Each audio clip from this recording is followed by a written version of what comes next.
Happy Thanksgiving and welcome into BVM Sports Chalk Talk. We're going to actually skip a holiday and go to Festivus for the airing of grievances because the once teammates on one of the greatest basketball dynasties, the wedge between Scottie Pippen and Michael Jordan, continues to grow.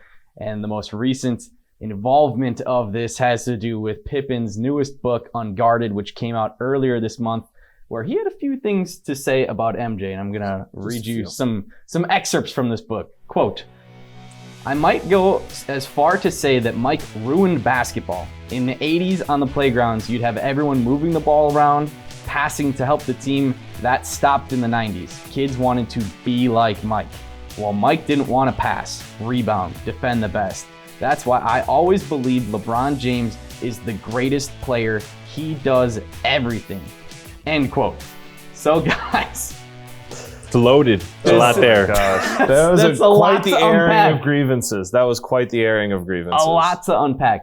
Is Scottie out of line, or is he on point or have a point here about MJ? I mean, I think the one thing that I'll say is Scottie continuously kind of goes back and forth on who's the GOAT, what he's feeling. Right now, he's really mad at Mike. So he's apparently going all Team LeBron. Didn't get enough love in that 30 for 30 series. Apparently not. No, I guess he didn't. It told all the truth, but there were definitely parts where I could see why Scottie would be mad, whether it was the Kukoc shot or it was the contract. Like, that's not exactly his best moments, and he got, those shown on one of the biggest documentaries of the last 3-4 years. Right. So I get that, but the stuff about the GOAT debate is a whole other conversation. But I'll tell you this right away: I haven't seen kids on the playgrounds or in the gyms sharing the ball a hell of a lot more because LeBron passes better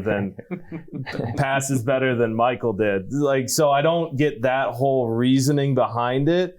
Not to mention, there's so many other reasons why a kid, you want to grow up and be like Michael Jordan. Are you going to then, comment on Kobe, who was literally known for not passing the ball ever? And then Michael also did do everything. He passed the ball. He played good defense. I think he won a few Defensive Player of the Year. I mean, that's kind of hard to argue against if you're going to, talk about something like that. So if you want to have the GOAT debate, that's fine. But I just don't think a lot of the reasons why Scottie says that LeBron is the best or how Michael ruined the game, I don't think those are correct.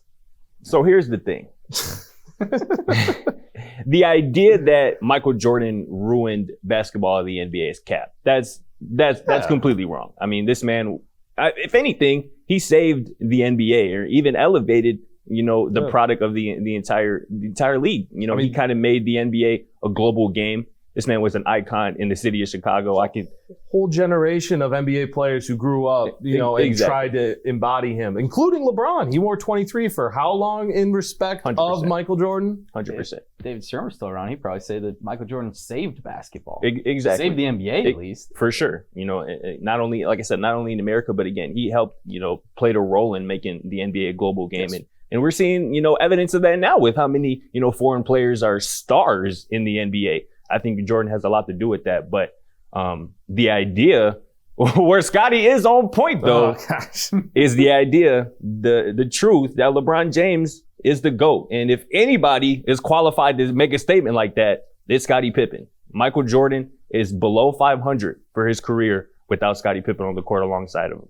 Michael Jordan is 1-9 in playoff games without Scottie Pippen. This is a guy who, again, we're looking at this man, Scottie Pippen, did so many things for the Bulls dynasty for Michael Jordan. And we're talking about LeBron. Has LeBron ever played with a player as great, as talented as Scottie Pippen? Obviously, Dwayne Wade is an all-time great. We all know, though, that he was past his prime by the time, the Heatles were winning championships. We look at Kyrie Irving. He was a great player, of course. Probably don't win, a championship in Cleveland without, Kyrie's big shot against the Warriors. But we've seen what Kyrie has been since he's left LeBron, since he's left Cleveland. And obviously Anthony Davis, his health is always an issue, even though he has very high peaks. LeBron has always been the best scorer, the best defender, the best passer on all of his teams. You can't really say that for Michael Jordan because, again, Scottie Pippen was handling that passing responsibility. He was the one, as he mentioned in that quote, defending other teams' best players. Whether whether Jordan didn't want to do that or he just left that to Scottie so he can do other things, that can be up for debate. But again, Scottie said it. He laid it out there. You might want to say that he might be biased, but or upset at Jordan. But again, if anybody is qualified to make the statements that man has made, it's Scottie Pippen, a 6-time champion, Hall of Famer, one of the top 40 players to ever play the game. And probably 40 is being a little nice. He's probably even higher up than that. So I think it's funny that it's just still all coming out because we did get to see Scottie in Chicago without Michael. Yep. Because he had retired and he left the game of basketball. Mm-hmm. And what did they do that season?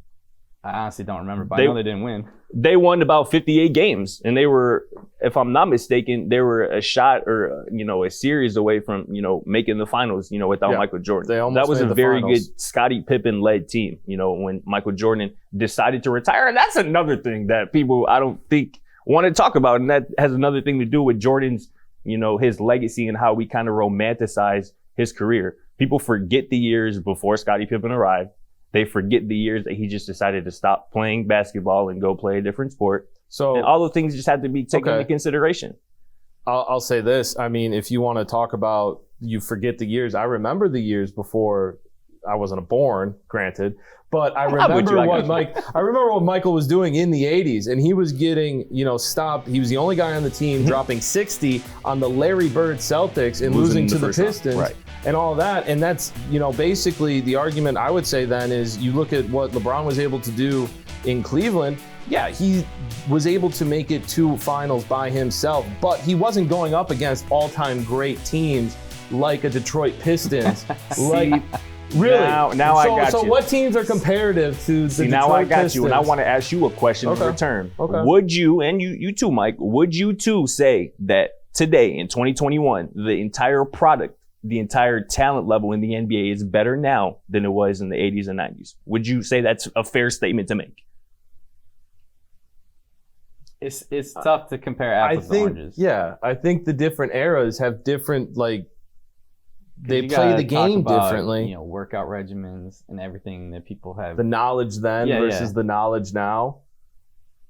Like LeBron's longevity in terms of what he has done for his body and everything. I'm asking you guys simply about the talent pool, the level of talent overall in the NBA now compared to what it was in the 80s and 90s. All things, it should get better over time. So yeah, if that's exactly my point. At its core, what you're asking, correct. Yes, correct. Yes. And with that being said, LeBron James, to me, the moment he became the GOAT to me is when he came down from 3-1 in the NBA Finals against the greatest team ever assembled, the 73-win Golden State Warrior team led by I saw his TV show. I know the explanation. I know what you're gonna say. I get all of that. I'm just that was the moment he became the GOAT for me because you brought up competition. You brought up sure. I mean, I'm not saying that because LeBron said it. I'm saying for me that was the moment. Think more so the comparison was that before they got their ring, Michael couldn't get there because of the Isaiah Thomases and the Larry Birds and guys like that. Hall of Famers. Sure. LeBron's situation was just that he couldn't get past. They got swept by the Spurs in the finals. That one time he did get there with 3 to 4 Hall of Famers on the team. It took getting to the Heat and teaming up with D Wade and Bosh to get those first couple rings. Similar to Michael. It took Scottie coming to the team. Granted, different situation. He didn't have to leave or do anything. Better GM.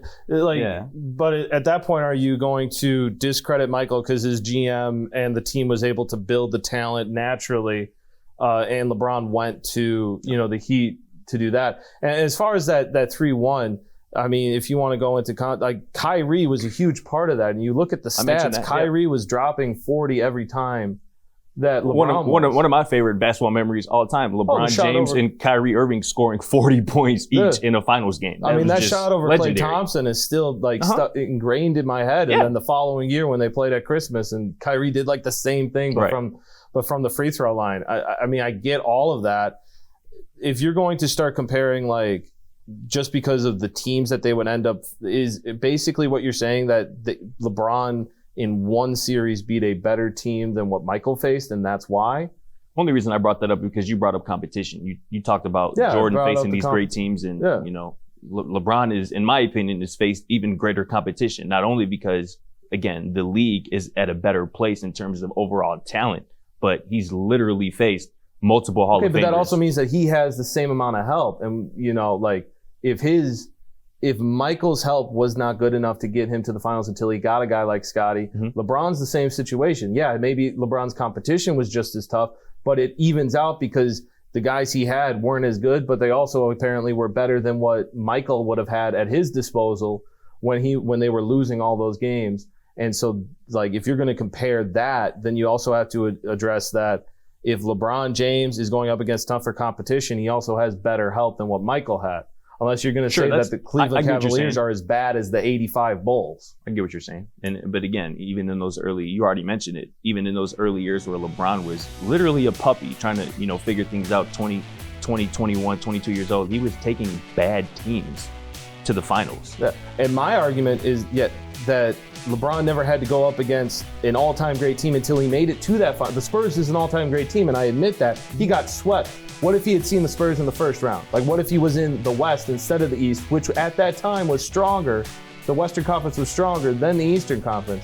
Like, back then, Michael could take his team to the playoffs, but then if he was able to somehow get past Boston and Larry Bird, you then have to go up against Isaiah Thomas or one of those great teams. So I think his competition in the playoffs was tougher, and Michael definitely could have led the Bulls by himself to a finals had he not had to go up against an all-time great team and an all-time great dynasty.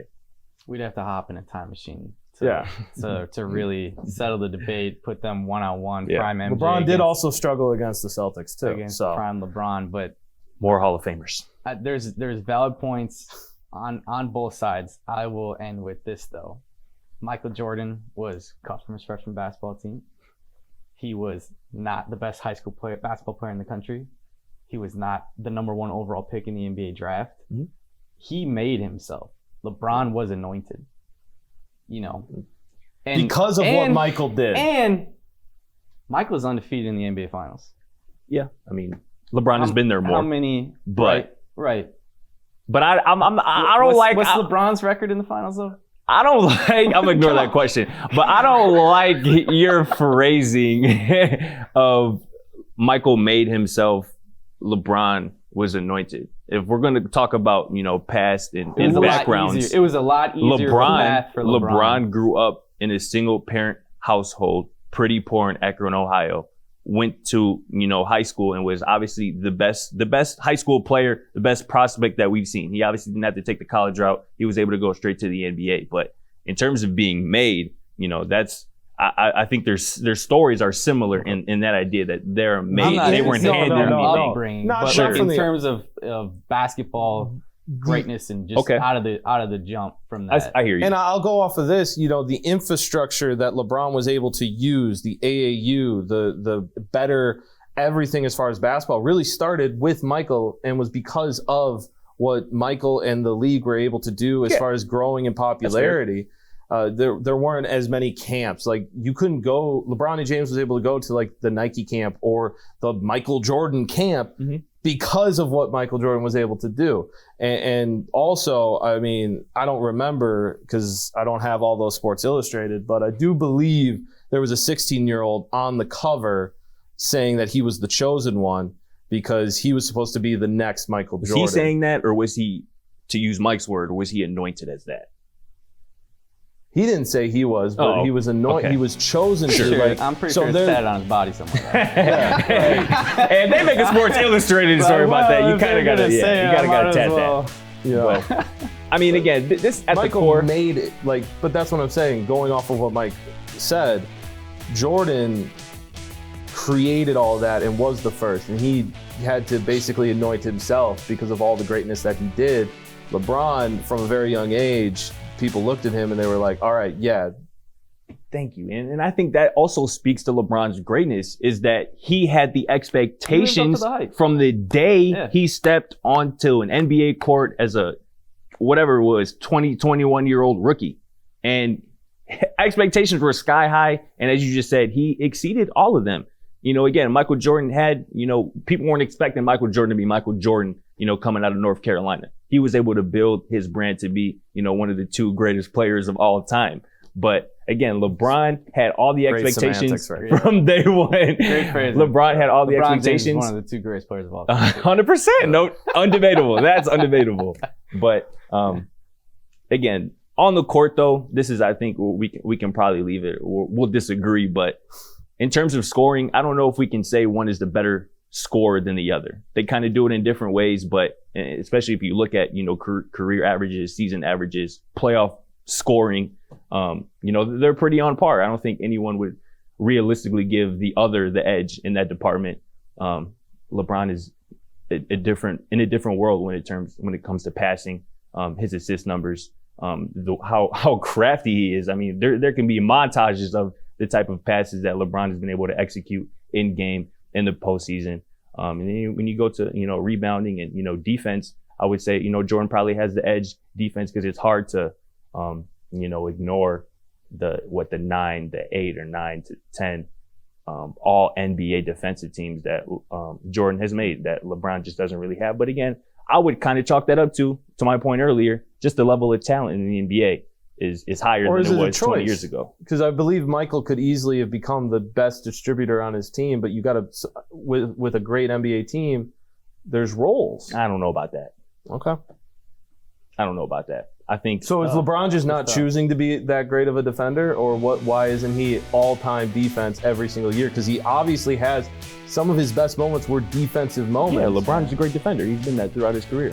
Okay, but what's so the difference is just the level of talent? Is that always going to be the excuse or the reason why LeBron is better than Michael because of the level of talent? Away the records, the stats, the awards, just the intangibles. Mm-hmm. Obviously, there's a height difference and a weight difference, things like that. Which I won't even go there. But yeah, who's number one then? If you did throw him, if they got a chance, it's LeBron, and I'm glad you opened it up that way because again, if you take away, if we're talking about 2 individual players, if you take away team accolades, team records, I think it's pretty clear, who's better, and when you look at size and height, versatility in their game, still having the scoring, the rebounding, the defensive prowess, I think it's LeBron James. And again, it's no knock on Michael Jordan. I don't want to sound like a Michael Jordan here. There's no shame in being the second greatest player ever to play. But this comes from a Bulls fan. Thank you. This is coming from a Bulls fan from Chicago, from the south side of the city, who my parents, grew up during that dynasty run, watching Bulls games every night, watching them win titles. So again, it's no shade and no knock on Michael Jordan. Again, if anybody is qualified to say, don't take my word for it, take Scottie Pippen's word for it.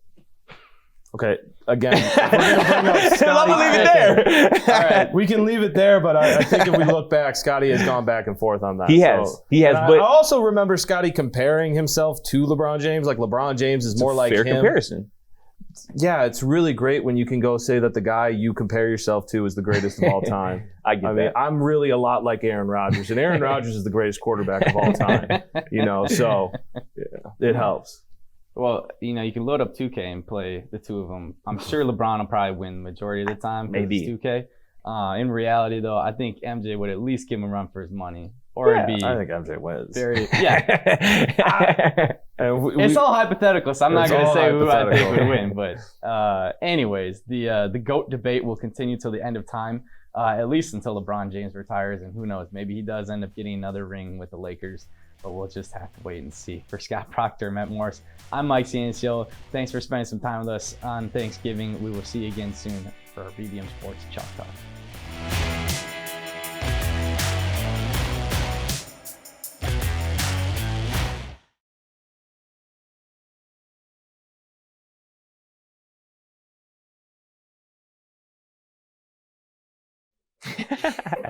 Yeah, you funny for bringing up 2K.